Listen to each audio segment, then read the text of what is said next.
Hi viewers, welcome to channel veggie meaty.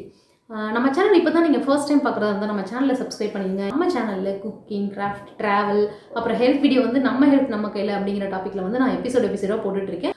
இன்றைக்கி நம்ம வீடியோவில் என்ன பார்க்க போகிறோம் அப்படின்னு பார்த்தீங்கன்னாக்கா, கருணைக்கிழங்கு மசியல் எப்படி செய்யுதுன்னு சொல்லிட்டு உங்களுக்கு நான் காமிக்க போகிறேன். கருணைக்கிழங்கு மசியல்னால் பிடிக்கருணை. அது வந்து நம்ம பாடியில் இருக்க டெம்பரேச்சர் வந்து கரெக்டாக பேலன்ஸ் பண்ணி நமக்கு ஹீட் ப்ராப்ளம் இல்லாமல் பார்த்துக்கும். அப்புறம் அந்த ஃபிஷரி, அப்புறம் பைல்ஸ் ப்ராப்ளம் இருக்கவங்க இதை மந்த்லி ஒன்ஸ் கண்டிப்பாக சேர்த்துட்டோம்னா அந்த ப்ராப்ளம் நமக்கு வந்து கொஞ்சம் கொஞ்சமாக போயிடும். சரி வாங்க, இப்போ நம்ம கருணைக்கிழங்கு மசியல் எப்படி செய்யுதுன்னு சொல்லிட்டு வீடியோக்குள்ளே போய் பார்க்கலாம்.